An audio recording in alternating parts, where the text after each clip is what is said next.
إن في خلق السماوات والأرض واختلاف الليل والنهار لآيات لأولي الألباب.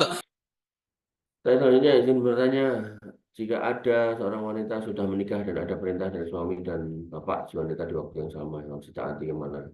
Suami yang harus taati. Jadi memang ketaatan seorang wanita benar itu kepada suaminya dulu. Gitu. Tapi sebagai seorang suami nanti kalian, ini kan yang bertanya juga suami ya. Kalau bisa jangan menempatkan istrimu itu dalam kedudukan posisi yang sulit. Gitu.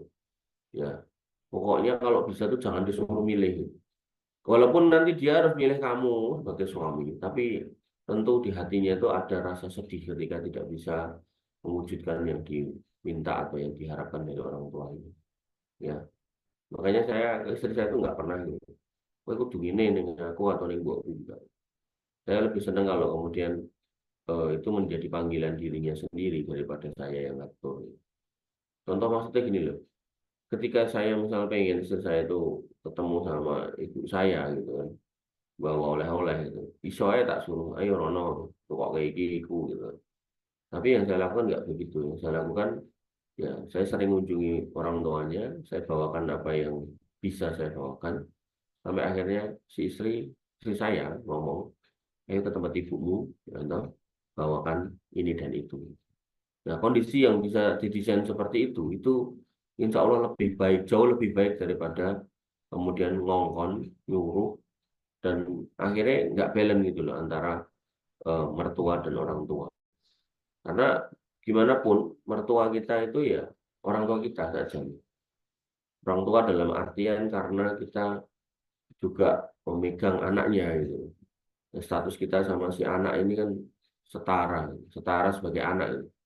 Makanya seorang menantu yang terbaik itu yang selalu mendukung pasangannya untuk berbakti sama orang tuanya, bukan malah menghalang-halangi atau menjadi sebab jauhnya anak dan orang tua. Kecuali orang tuanya punya pengaruh buruk, kecuali loh ya.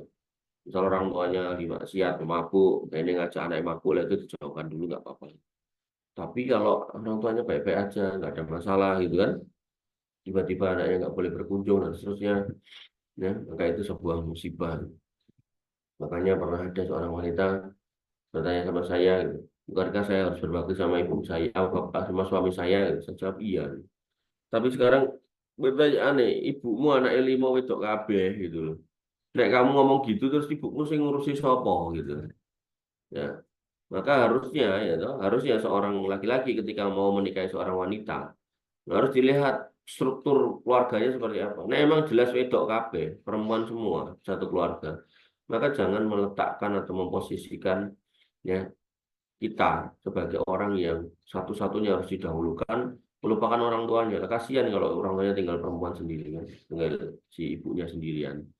Nah, maka yang harus kita pahami adalah ya corone itu kita balance gitu loh. Sebagai suami kita juga apa namanya diurusi, tapi dia juga bisa ngurusi orang tuanya. Dan itu kalau sampai terjadi, maka kena nengati harus si istri ya toh. Alah, aku jalan buat dituruti gitu. Terus toh tenan itu. Jadi misal kamu mendapati mertuamu hidup sendirian, perempuan lagi gitu kan.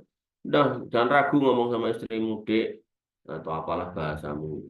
Sayang gitu kan. Ibumu diajak ke sini tinggal bareng. Tak tanggung kabeh keperluannya. Terus pokoknya mangan saenenge. Niup ya songo apa namanya? Omah sing eneng iki. Ya. Walaupun omahnya sederhana harus bismillah gitu kan. Insya Allah luwih HP ning kene timbang urip dhewe ning kampung kono gitu kan. Karena nanti neng kono kita nggak tahu dia nanti makan apa, jatuh, siapa yang nemenin. Barangkali malam rumahnya dimasukin ular kita nggak tahu dan seterusnya dan seterusnya. Gitu. Nah itu sampai terjadi wah, luar biasa. Seorang istri akan kemudian memberikan penghormatan yang sebesar-besar. Tapi banyak yang saya lihat justru ketika suami itu pengen satu-satunya sebagai yang dihormati, dihargai, sedangkan istrinya nggak apa namanya dibantu untuk berbakti ke orang tuanya, akhirnya istrinya itu celintut tangan gitu loh. Celintut tangan, delik duit, dikirim ning wong tuane gitu kan. Kemudian pamitan yang boleh milik wong tuane gitu. Kasihan itu. Nah, harusnya kita bantu mereka untuk berbakti kepada orang tuanya, bukan malah dijauhkan. Wallahu taala.